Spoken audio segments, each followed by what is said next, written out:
A room with clean walls, a desk, a chair placed where it is supposed to be, a row of switches, each one labeled with a number. The numbers rise in small, reasonable steps. Instructions are printed in plain language. Payment is fixed. The task is simple. Nothing in the room suggests danger. Everything suggests order.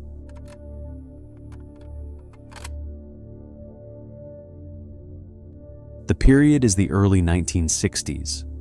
Large institutions expand through measurement, through research, through formal expertise. A laboratory is not presented as a place of opinion. It is presented as a place where uncertainty is reduced. A study on learning appears normal. It appears supervised. It appears safe. Legitimacy is built in layers. The setting resembles a professional environment. The personnel appear trained. A protocol exists. The participant is not asked to improvise. They are asked to follow a procedure. Recruitment is straightforward. An advertisement offers modest pay. The compensation is delivered regardless of performance. The participant arrives as a volunteer, not as a suspect. They are told they have entered a scientific process. The process is already in motion. Their role is to supply labor to it. Inside, roles are assigned. One person is designated the teacher. Another is designated the learner. The design implies equality. 2 participants, 2 parts of a study, but the roles are not equal. One role acts. One role receives. One role has a device in front of them. One role is placed out of view. The learner is taken into another room. He is seated. Straps are attached. An electrode is fixed. The arrangement communicates preparation. Discomfort has been anticipated, managed, accounted for. The teacher is brought back to the main room, positioned in front of a shock generator, a panel of switches, labeled in incremental voltages, numbers rising in steps that feel technical rather than personal. The teacher is given a script. Questions are printed. Compatible answers are defined. A correct answer produces confirmation. An incorrect answer produces a shock. Each error requires moving one switch higher. The sequence is mechanical. The teacher does not select the voltage freely. The teacher advances the voltage because the procedure defines it as the next step. A third person sits nearby. He wears the uniform of authority, a lab coat, a calm manner, a steady voice. He does not threaten. He does not raise his volume. He watches the process as if it is routine. At the beginning, the voltages are low. The learner reacts in mild discomfort. The teacher hesitates, then continues. What matters is not the reaction itself. It is how it is processed, as a data point inside a supervised task. As the voltages increase, the learner protests. He reports pain. He asks to stop. He questions the premise. The system receives those statements, but does not treat them as a termination condition. When the teacher pauses, the authority replies with standardized prompts, brief, emotionally neutral. They do not argue about morality. They refer only to the requirements of the procedure. Please continue. The experiment requires that you continue. It is absolutely essential that you continue. You have no other choice. You must go on.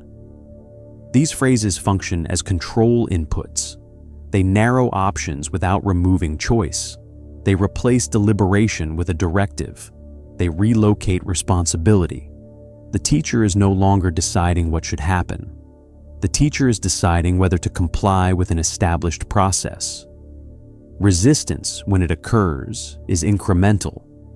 The teacher asks if the shocks are dangerous. The authority replies that permanent damage is not expected. The teacher asks who is responsible. The authority's presence implies oversight. The teacher's role is defined as operation, not judgment. The critical feature is escalation. Each step is slightly worse than the one before it. The difference between 15 and 30 is small. So is the difference between 30 and 45. A participant rarely confronts a single dramatic choice. They confront a series of minor continuations. At a certain point, the learner demands to be released. The teacher listens, then turns back to the authority. The authority repeats the prompt. The teacher continues. The action does not feel like making a decision. It feels like failing to interrupt a process. Later, the learner refuses to answer. The protocol specifies that absence of response should be treated as incorrect. The system prevents ambiguity by defining silence as error. A human signal becomes a procedural category. Eventually, the learner becomes quiet. The teacher notes the silence and asks what to do. The authority instructs the teacher to treat it as incorrect and proceed through the scale. The protocol absorbs the absence of visible harm and the possibility of harm. In the same way, by continuing. Many participants show signs of strain. Some sweat, some shake, some laugh briefly, not in amusement, in an involuntary attempt to manage conflict. The system records compliance more clearly than it records distress. Before these trials, observers predicted most people would refuse early. Refusal was expected well before the highest settings. In practice, many continued to the maximum level available. The result is often summarized in a percentage, but the more relevant outcome is procedural, under a credible authority, with a structured task, with responsibility framed as external.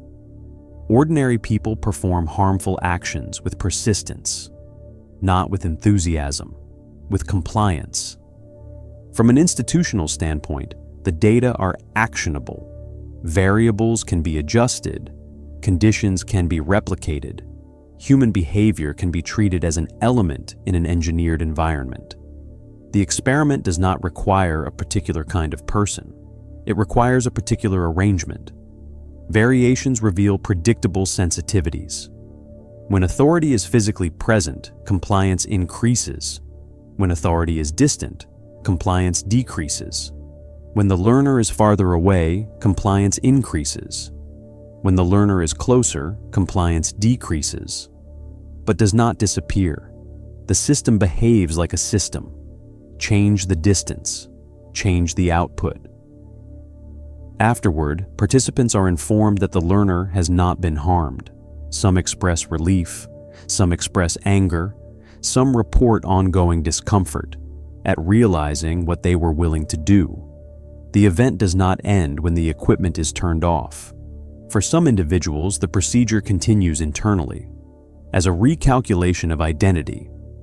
What is emphasized in records is the distribution of obedience. How far people go, where they stop, which conditions change compliance. What is less visible in summaries is the cost of producing the conditions.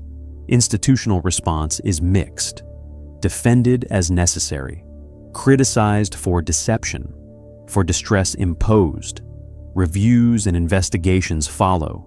The debate becomes part of the legacy. But the central finding does not depend on debate.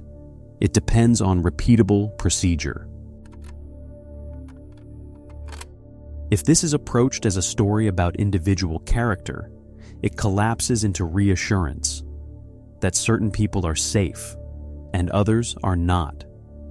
The experiment offers a different structure. A managed environment can reduce the feeling of ownership over an action, while preserving execution of the action. In such an environment, authority does not need to be loud. It only needs to be stable. It does not need to persuade. It only needs to define the situation and keep the process moving.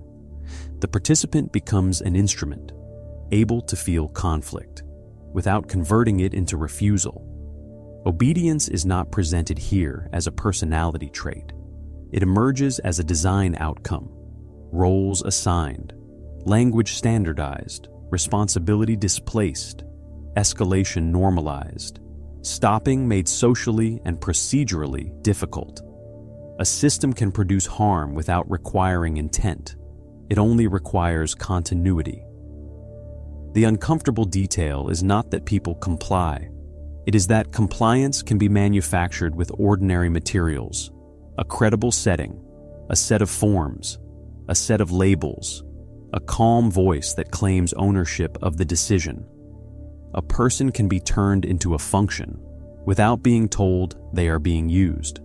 The distance between action and consequence is not always physical. It can be administrative. It can be linguistic. It can be the configuration of a process. That allows everyone to say, truthfully, that they did only their part. When a system is built to keep moving, where does responsibility go? When no one believes it is theirs to stop it,